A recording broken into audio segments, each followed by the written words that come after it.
U.S. network CBS is facing criticism for alleged political interference after a report on its flagship program, 60 Minutes, was pulled just hours before it was due to air last night. The segment was on a mega prison in El Salvador, where the U.S. has sent hundreds of mostly Venezuelan migrants without trial. The question today is, was it pulled to placate Donald Trump? Now, CBS pulled a fully approved 60 Minutes investigation just hours before airtime.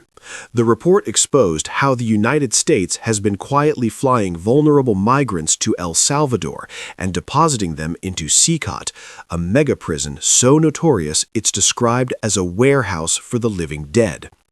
And just when America needed transparency the most, one of its biggest networks suddenly went dark.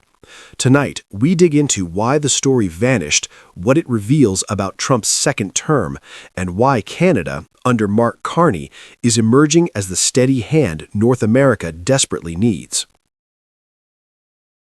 All week long, CBS hyped its upcoming 60 Minutes report. Advertisements ran non-stop, teasers were pushed across platforms, viewers were primed for a major investigation into the fate of Venezuelan migrants deported without trial and marched straight into CECOT, a prison infamous for mass detentions and zero accountability. Everything was ready. CBS lawyers had approved the segment. Standards and Practices had signed off. The piece was edited, fact-checked, and placed on the Sunday schedule. Then the shock landed. Just a few hours before broadcast, Barry Weiss, the newly installed editor-in-chief, ordered the entire segment pulled. No detailed explanation, no postponement date, just a vague statement claiming the story wasn't the best it could be. Inside CBS, journalists were furious. Reporter Sharon Alphonse wrote an internal email saying exactly what everyone else feared. This is not an editorial decision, it's a political one. Reuters later confirmed that the Trump administration had been contacted repeatedly for comment and declined to participate, yet CBS still used that absence as justification to kill the report. The timing raised even more eyebrows. CBS's parent company, Skydance Media, is owned by David Ellison, whose father, Larry Ellison, is one of Trump's most influential supporters. Skydance is also in the middle of a major acquisition bid for Warner Bros., a deal that will ultimately need the blessing of the Trump administration. Suddenly, the idea that this was just an editorial choice seemed almost impossible to believe. The Washington Post, The Guardian, Reuters, and AP all reported the same conclusion. Something deeply unusual and deeply political had happened inside one of America's most iconic newsrooms. In theory, American media prides itself on independence. In reality, moments like this expose a much darker truth.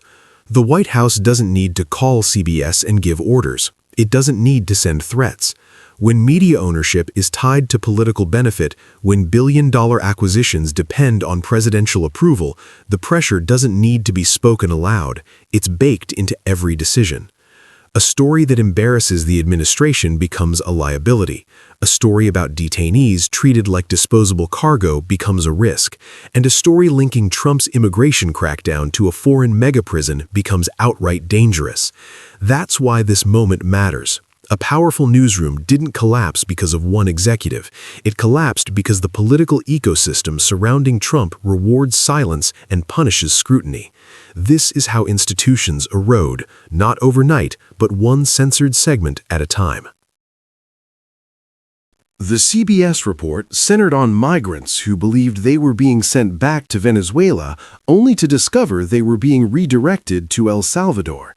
Once there, they were shackled, paraded before cameras, and locked inside CECOT, a facility where prisoners reportedly remain indoors nearly 24 hours a day and have little to no legal recourse. One migrant told reporters, "We thought we were already the living dead." That sentence alone explains why this story mattered, and why its disappearance raised alarms far beyond the media world.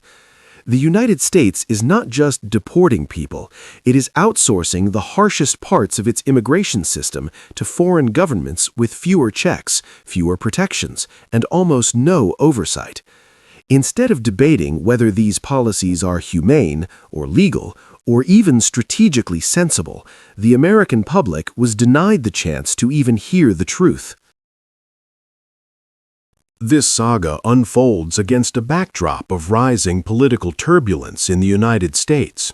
Trump's second term has seen aggressive deportation sweeps, legal battles with sanctuary cities, bitter internal divisions within federal agencies, and increasing scrutiny from international human rights groups. When CBS pulls a story at the last minute, it is not simply a newsroom controversy. It is a reflection of a larger pattern, institutions bending under political weight. The United States is showing signs of strain, legislative gridlock, judiciary conflicts, politicized agencies, and now a media sector uneasy about challenging power. If America once lectured the world about transparency and democratic resilience, it now struggles to fully demonstrate either. This is where Canada enters the conversation, not as a moral lecture, but as a contrast in governance. While the United States wrestles with political interference and institutional instability, Canada, under Mark Carney, is moving in the opposite direction. Canadian media outlets may debate fiercely and disagree loudly, but they do not pull investigative stories because shareholders fear political consequences. The norms are clearer, the pressure is lighter, the trust is stronger. Canada does not rely on coercion or secrecy to manage its public narrative, and that difference matters. Carney's approach to migration also stands in stark contrast to Trump's. Canada enforces its borders, but it does so through transparent legal processes, partnerships with the UN, and a humanitarian model built on settlement and integration, not fear and deterrence. There are no hidden planes, no mega offshore prisons, no disappearing detainees. Even critics of Carney acknowledge that Canada's immigration model is rooted in due process rather than political theater. And while America's institutions wobble, Canada is investing in theirs. Carney is pushing for a more independent trade policy, expanding relations with Europe and Asia, and reinforcing the rule of law framework that anchors Canada's diplomacy. International observers increasingly see Canada as a predictable partner in an unpredictable region, a country that remains calm even when its southern neighbor is consumed by internal storms. The CBS meltdown is not just a media scandal. It is a sign of where the United States is heading, toward a political environment where uncomfortable truths are postponed, softened, or erased. It is also a reminder that leadership is not measured only by power, but by how power treats those with none. Tonight's question is simple. When one country silences an investigation into human suffering while the other strengthens its democratic safeguards, which nation represents the future people will trust? Canada seems increasingly confident in its answer. America, once again, is struggling to find one. He signed a $15 billion sweetheart subsidy deal with Stellantis, and now that same company, taking our tax dollars, the equivalent of $1,000 for every family in Canada, is shipping the jobs to the United States of America. By the time they ask questions on this side of the House, every single member on this side, Mr. Speaker, we're fighting for Canada. We're fighting for auto industry. We're fighting for our workers. We're fighting to build Canada strong, Mr. Speaker. We should all join to defend our workers in the middle of a trade war. We don't need that kind of conservative politics. We need to stand up for Canada. Build Canada strong. I believe in Canada, Mr. Speaker. Canada wasn't blindsided. Despite the shouting matches in question period, despite Pierre Poilievre's theatrics, and despite Donald Trump's attempts to take a victory lap, the truth is quieter and far more inconvenient for Washington. Ottawa anticipated the risk long before Stellantis announced anything. They understood that Trump's second-term industrial pressure would test every multinational automaker operating in North America. And that is why the public version of the Stellantis contract contains redactions, not because the government is hiding incompetence, but because withholding certain details can preserve strategic flexibility, something any government needs in the middle of a continent-wide trade storm. So while headlines frame this as Stellantis shifting jobs to Illinois, the deeper story is that Canada had already built mechanisms to protect its interests if such a shift occurred. In October 2025, Stellantis confirmed its plan to move Jeep Compass production from Brampton, Ontario to Illinois. Trump immediately celebrated, calling the decision proof that his tariff and subsidy pressure was working. In Ottawa, Poilievre denounced the government for providing billions in support while allegedly failing to secure jobs. He repeatedly demanded the full, unredacted contract. But the public version of the deal, like many large industrial contracts, contains sections withheld for confidentiality, a standard practice in both government procurement and commercial partnerships. And according to reporting from Reuters and Global News, the complete version is accessible only to members of a designated parliamentary committee, not to the broader public. Crucially, this entire political storm unfolded just as the federal government invoked formal dispute settlement proceedings against Stellantis. That move, independently confirmed by Reuters, shows that Canada believes it has enforceable obligations to defend and is prepared to use them. This is not the behavior of a government caught off guard.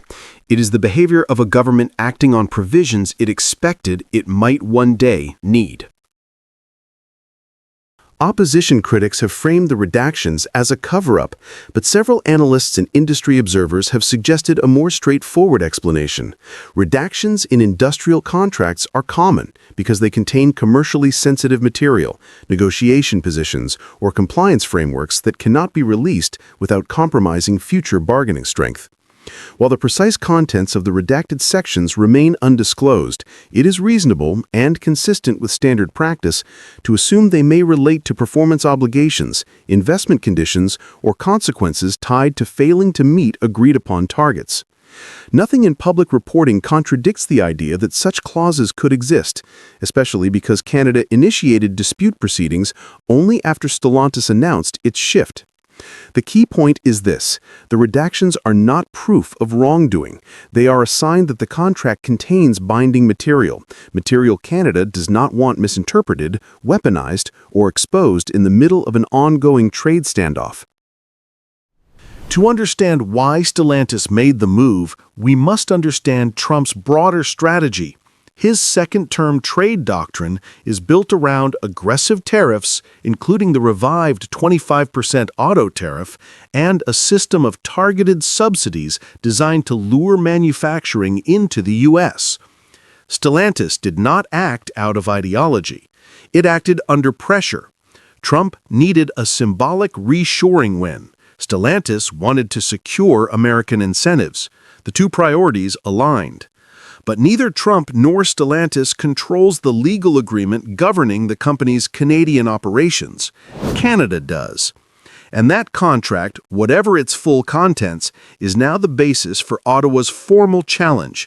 Narratives can shift quickly, and Canada is now asserting its interpretation of the deal. Since taking office in March 2025, Prime Minister Mark Carney has steered Canada toward a more self-reliant industrial strategy. His approach blends economic diversification with contractual enforcement. Canada has invested heavily in EV supply chains, battery manufacturing, and critical minerals, but Carney has repeatedly emphasized that public money must deliver public benefit. This philosophy explains Canada's rapid response to Stellantis. A government that expected no obligations would not launch dispute proceedings. A government that believed it had no leverage would not escalate the issue. Carney's background, leading both the Bank of Canada and the Bank of England, shapes his instincts. He understands leverage, risk, and negotiation dynamics. His government stance signals that Canada anticipated turbulence from Washington and built contracts robust enough to survive it. Canada is not reacting emotionally. Canada is executing structurally. During question period, Poilievre repeated that investment is fleeing Canada and jobs are going to the U.S. But that framing omits the central fact. The Stellantis shift occurred amid deliberate U.S. distortion of the market through tariffs and subsidies. Canada did not cause this, Trump did. And Canada is not accepting it passively. Ministers emphasize that Canada is in the middle of a trade war, a line that reflects both the reality of U.S. policy and the government's intention to defend its position. The redactions may frustrate critics, but they also reinforce something essential. Canada retains tools that are not visible to the public, and that is precisely why they can be effective. Canada's first step has already been taken, filing a formal dispute. That alone signals confidence in the strength of the contract. Next comes the financial component. If the dispute panel finds Stellantis in violation of its commitments, Ottawa has the right to freeze payments, seek reimbursement, or terminate portions of the deal. Beyond the legal dimension, Canada is doubling down on its domestic automotive strategy. Investments in battery plants, R&D clusters, and partnerships with South Korea, Japan, and the EU continue to expand Canada's industrial footing. These alliances create alternatives to Trump-era volatility, and they raise the cost for companies that assume the U.S. is the only option. Diplomatically, Ottawa is aligning itself with other nations facing similar tariff pressure. In doing so, it transforms a bilateral problem into a multilateral one and reduces America's leverage in the long term. At first glance, Stellantis' move looks like a symbolic defeat for Canada, but the moment you look beyond the surface, the picture changes. Canada anticipated the risk. Canada wrote agreements that allow it to respond, and Canada acted swiftly once the company revealed its intentions. Trump may enjoy the optics of a short-term win, but Ottawa still controls the contract, the dispute mechanism, and the industrial policy that shapes Canada's economic future. The real question now becomes, if Canada prepared this carefully for Stellantis, what other safeguards is Ottawa ready to deploy as the trade war intensifies? Ottawa calling it unacceptable that Stellantis and General Motors are both scaling back manufacturing in Canada. Last year, we made 1.3 million vehicles in Canada. The big manufacturers were Toyota at number one, and number two was Honda. They're responsible, for about 3/4 of the production in this country. So we've had a steady diet of promises and pronouncements by the D3, and corresponding with that is a steady decline in their production. Canada just reached the point of no return. After years of watching the U.S. Big Three downsize, delay, and quietly shift production across the border, one final move confirmed what many in Ottawa had long suspected. The era of relying on American automakers is ending. Stellantis' decision to move Jeep Compass production from Brampton to Illinois did more than disrupt a plant schedule. It exposed a structural truth. Canada cannot secure its industrial future by anchoring itself to an American auto sector trapped in tariff politics and shrinking global competitiveness. The next chapter belongs to Toyota, Honda, and the rapidly advancing EV ecosystems of Asia. What began as a planned relaunch for Canadian workers turned into a quiet exit. Stellantis paused the Brampton line, accepted public support, and then redirected the production to Illinois. The federal government, under Prime Minister Mark Carney, launched a formal dispute resolution process, a rare and deliberate signal that Canada believes commitments were broken.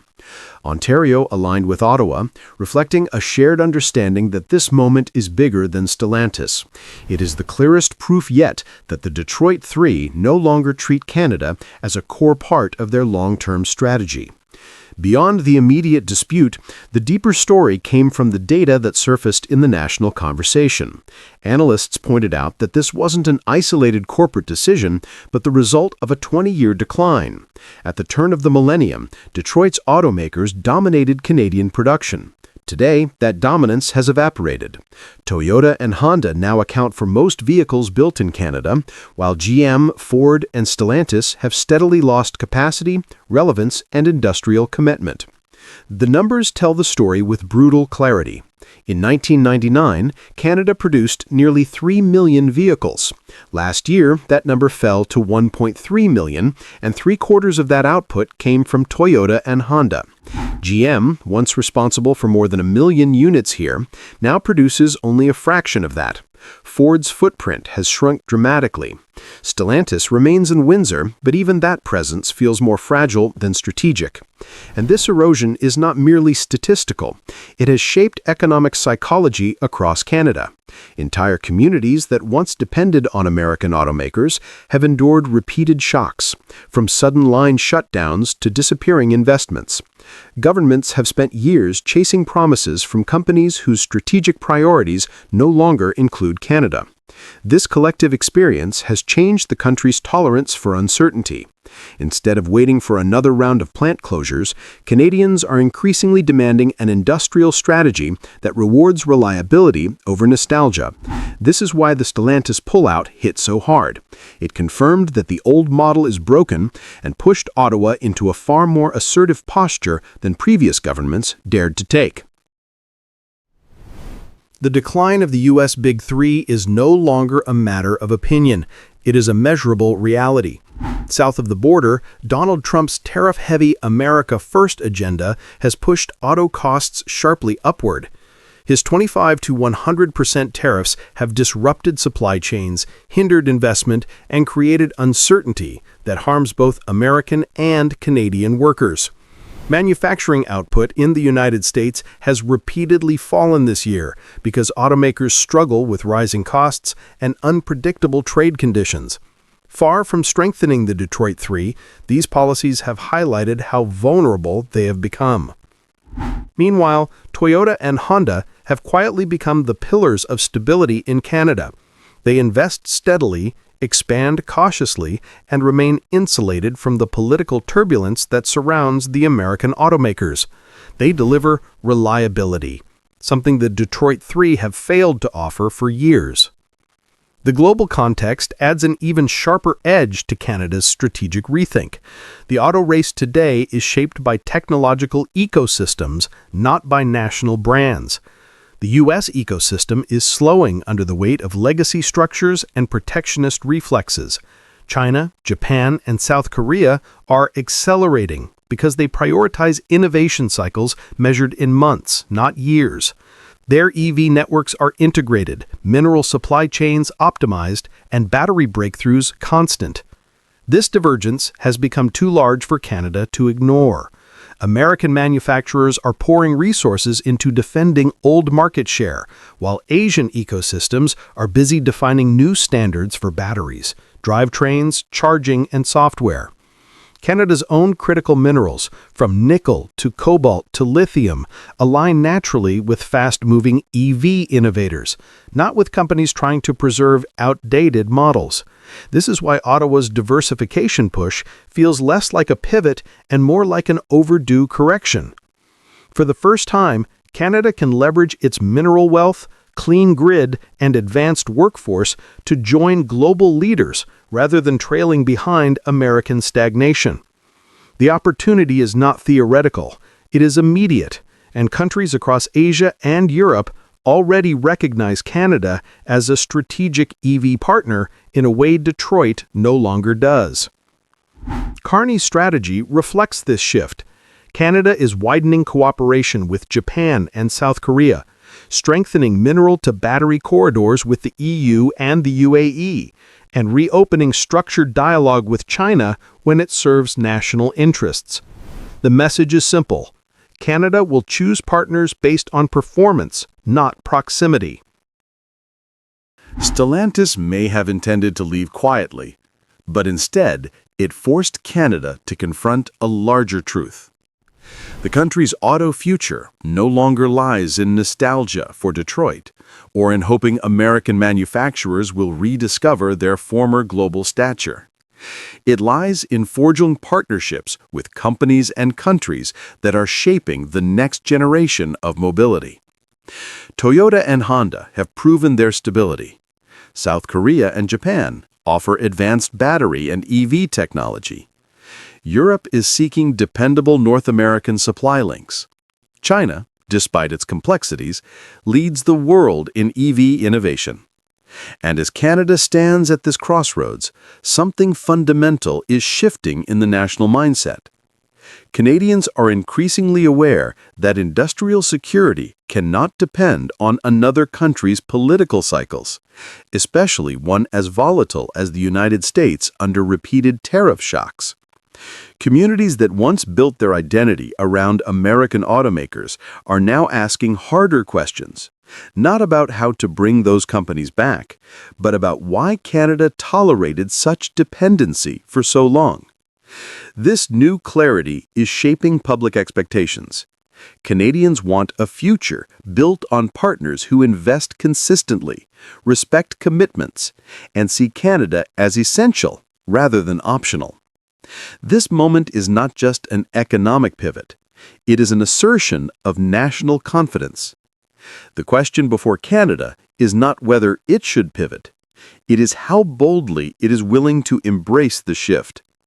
And as the landscape transforms, a larger question emerges for every Canadian watching these changes unfold. If the U.S. auto giants are no longer leading the world, why should Canada keep following them?